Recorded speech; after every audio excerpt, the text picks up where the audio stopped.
درگاہ اجمیر شریف حضرت خواجہ معین الدین چشتی اجمیری رحمۃ اللہ علیہ کی درگاہ شریف سے انجمن خدام سید زادگان کے صدر محترم الحاج سید معین حسین چشتی صاحب تشریف لائے ہیں۔ آپ لوگوں سے حاجی سید واحد حسین چشتی صاحب سیکریٹری ہیں انجمن خدام سید زادگان کے، یہ بھی تشریف لائے ہیں۔ سید مبصر حسین چشتی صاحب جوائنٹ سیکریٹری ہیں انجمن خدام سید زادگان کے، یہ بھی تشریف لائے ہیں۔ اسی طرح حاجی سید احمد حسین صاحب ممبر ہیں انجمن سید زادگان کے، یہ بھی تشریف لائے ہیں۔ ہم سب لوگ ان کا دل کی گہرائیوں سے استقبال کرتے ہیں۔ یہ ایک اعلامیہ ہے، ڈکلیریشن ہے اس 2 روز کے اجلاس کا، تو میں آپ کو اسے پڑھ کے سناتا ہوں۔ بسم اللہ الرحمن الرحیم۔ حاجی شیخ زادہ محمد عارف چشتی صاحب صدر ہیں انجمن یادگار چشتیہ شیخ زادگان کے، یہ بھی تشریف لائے ہیں۔ ہم ان کا اس دل کی گہرائیوں سے ان سب حضرات کا استقبال کرتے ہیں۔ نمبر 1، مسلمانوں کے مختلف گروہوں میں باہمی مصالحت اور رواداری قائم کرنے کے لیے ہم تمام علماء اسلام سے اپیل کرتے ہیں کہ وہ اپنے اپنے مذہبی خیالات پر قائم رہتے ہوئے ایک پلیٹ فارم پر جمع ہو کر مسلمانوں کی مشترکہ ضروریات پر غور کریں اور مشترک مفادات کو حاصل کرنے میں متفق ہو کر جان توڑ کوشش کریں۔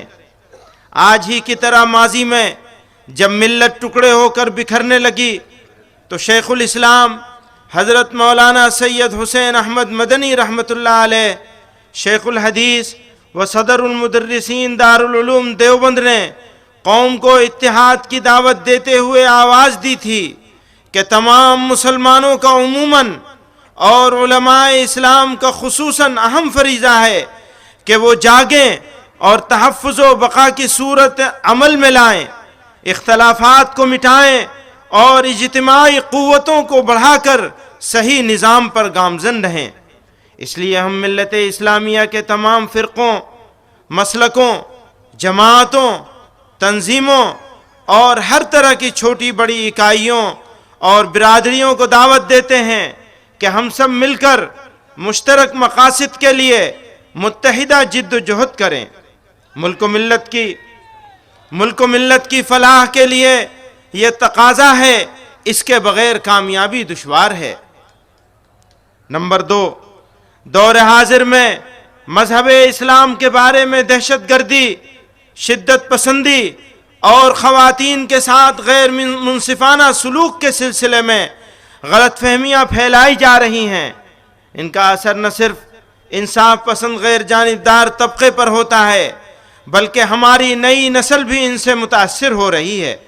لہذا دین و ایمان کے تحفظ کے لیے ان غلط فہمیوں کا ازالہ ہماری اولین ترجیح ہونی چاہیے۔ نمبر 3، اسلام دین رحمت ہے اور مسلمانوں کا وجود اور معاشرے میں ان کے اسلامی کردار کی افادیت صرف مسلمانوں تک ہی محدود نہیں ہے بلکہ مسلم اور غیر مسلم سب کو اس کا فائدہ پہنچتا ہے۔ اس پہلو کو دعوتی عمل کا بنیادی عنصر بنانے کی کوشش ہونی چاہیے اور دعوت کا طریقہ کار ایسا ہونا چاہیے جس سے اسلام کا پیغام رحمت عام ہو اور حتی الامکان مناظرانہ طریقے سے اجتناب کیا جائے۔ اسلامی دعوت اور عملی کردار میں مطابقت پیدا کی جائے۔ واضح ہو کہ اسلام کا بنیادی مقصد محض اقتدار پر قبضہ حاصل کرنا نہیں بلکہ عدل و انصاف کا قیام اور فساد کا مٹانا ہی اسلام کا اولین مقصد ہے۔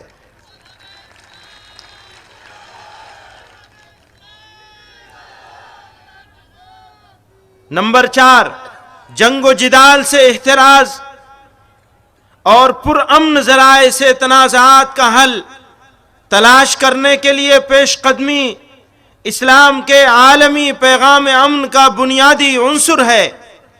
انسانیت کو خونریزی اور تباہی سے بچانا اور امن و امان قائم کرنا ہی اصل جہاد ہے۔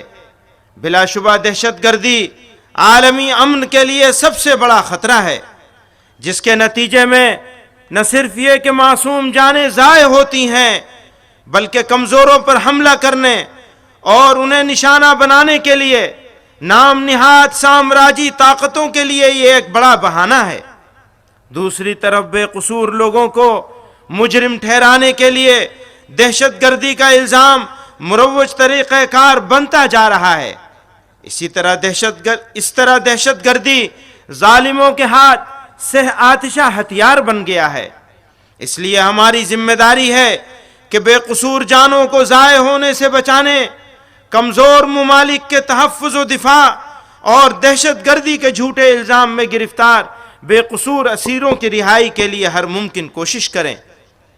اس سلسلے میں علماء کرام اور دانشوران قوم و ملت کا یہ اجلاس دارالعلوم دیوبند کے ذریعے جاری کردہ دہشت گردی کے خلاف فتوے کی ایک بار پھر توثیق کرتا ہے کہ بے شک فتنہ و فساد، بدامنی اور خونریزی اور بے قصوروں کو قتل غارت گری کا نشانہ بنانا بدترین انسانیت سوز جرم ہے۔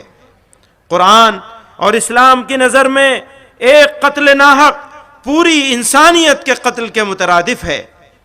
اسلام کی روح سے انسانی حقوق کی رعایت و حفاظت ہمارے اوپر لازم ہے۔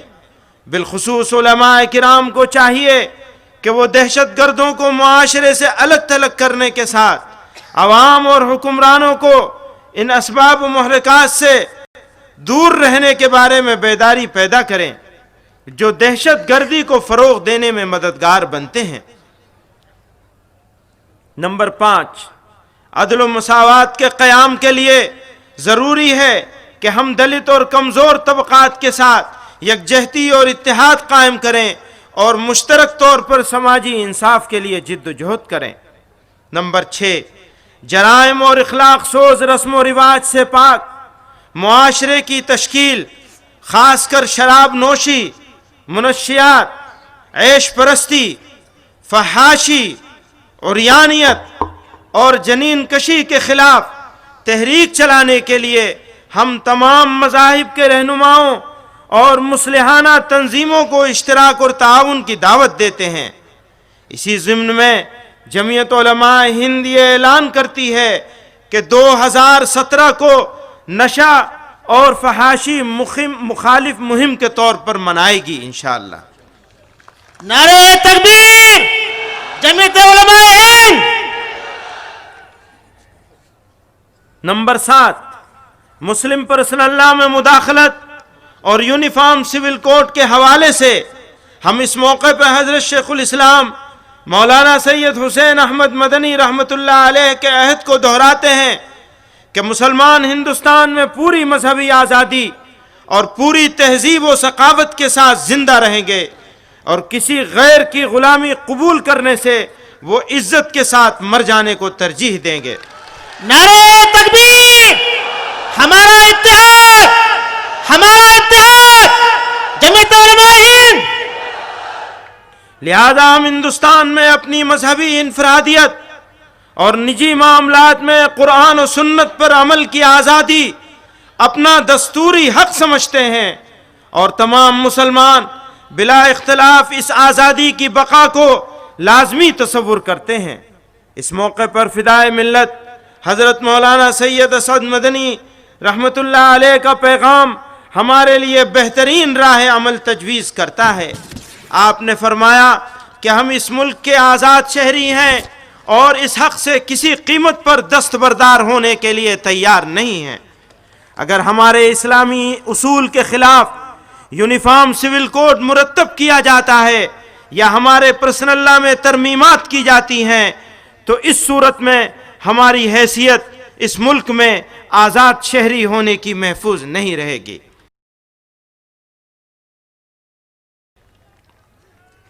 نمبر 8، اسی کے ساتھ ہم مسلمانوں سے یہ کہنا چاہتے ہیں کہ شریعت کے تحفظ کا سب سے بہتر طریقہ، غور کیجئے گا، یہ پورے اس اعلامیے کا ما حصل ہے جو میں پڑھ کے سنا رہا ہوں آپ کو۔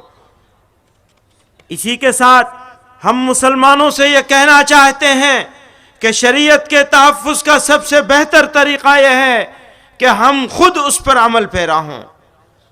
صرف غیروں سے احتجاج اور شکوہ کافی نہیں ہے۔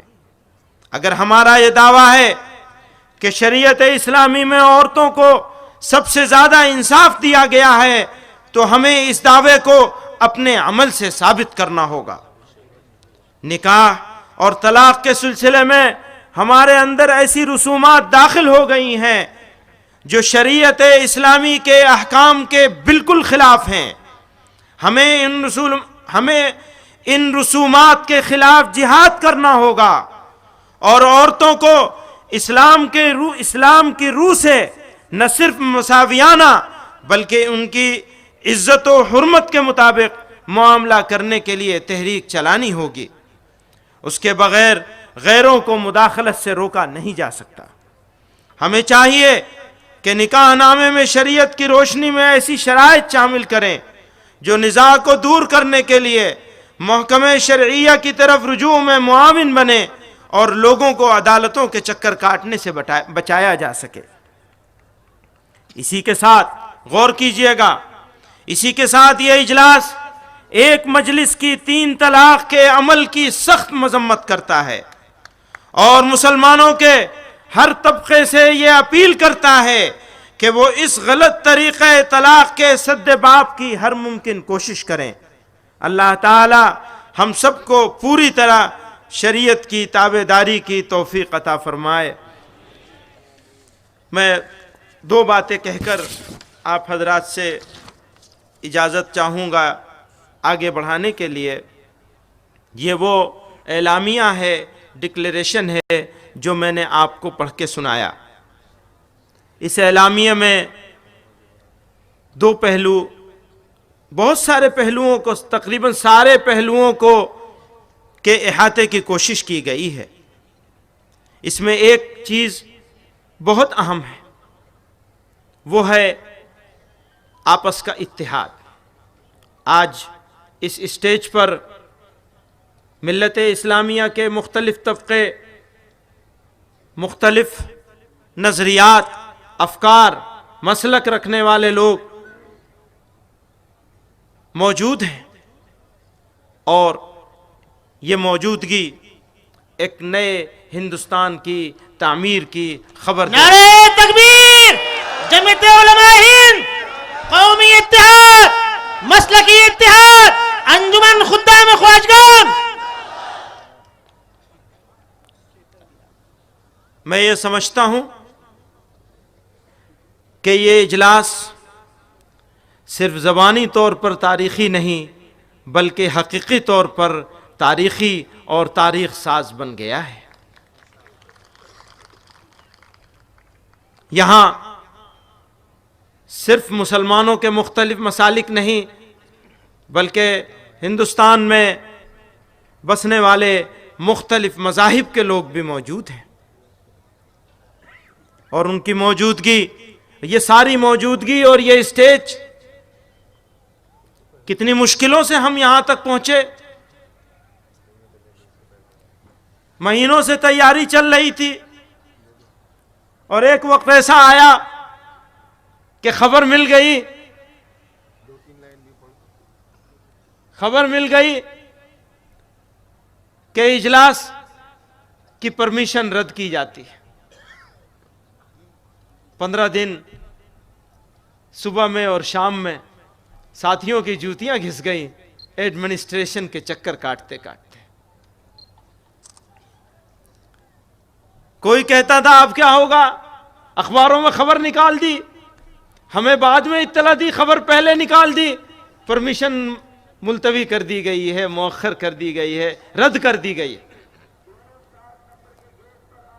الگ الگ علاقوں سے ساتھی پوچھتے تھے اب کیا ہوگا، کوئی کہتا تھا کر دینا چاہیے، کوئی کچھ کہتا تھا، کوئی کچھ کہتا تھا۔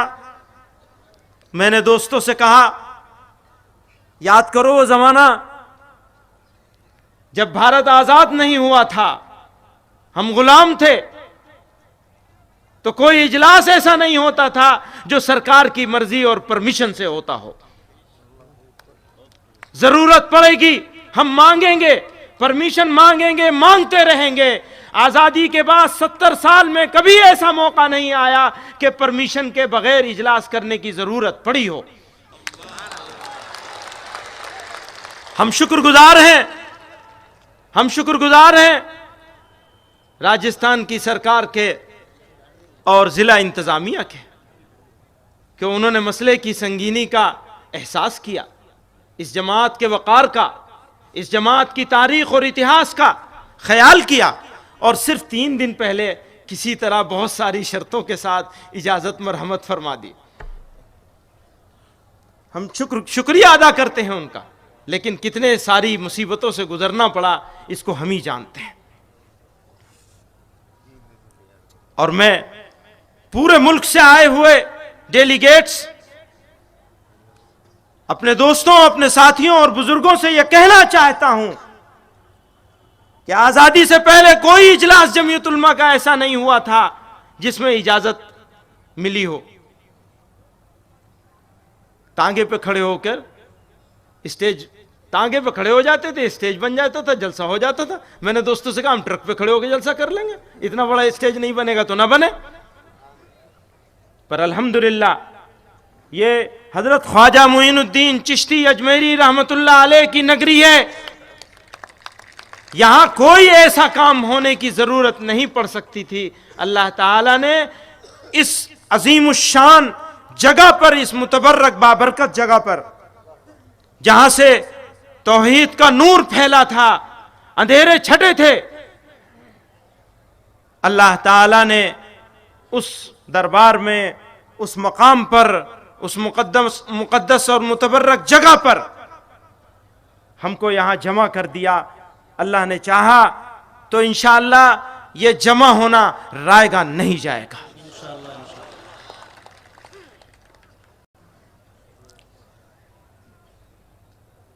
میں بہت سارے مہمان ابھی موجود ہیں، ان کے بیچ میں اور آپ کے بیچ میں زیادہ وقت لے لیا میں نے، اس کا مجھے احساس ہے. میں مقرر آدمی نہیں ہوں، لیکن چلتے چلتے یہ بات کہہ دینا چاہتا ہوں، یہ میرا ملک ہے، میرا دیش ہے. لوگ کہیں گے ہمارا کیوں نہیں کہہ رہے ہو؟ اس لیے نہیں کہہ رہا ہوں کہ میرا جو رشتہ اس ملک کے ساتھ ہے اس کو میں ہی محسوس کر سکتا ہوں. میرے دیش کے ساتھ، میرے ملک کے ساتھ میرا جو رشتہ ہے، میں نے اس ملک کو بائی چانس نہیں بلکہ بائی چوائس اختیار کیا ہے. یہ میں نے اختیار کیا ہے ملک. ہم بائی چانس انڈین نہیں ہیں، بائی چوائس انڈین ہیں.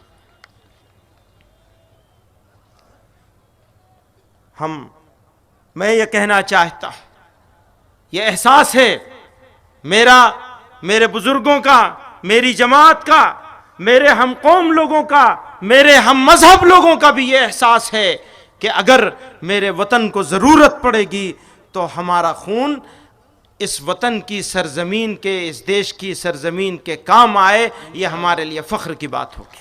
نعرہ تکبیر، نعرہ تکبیر. اسلام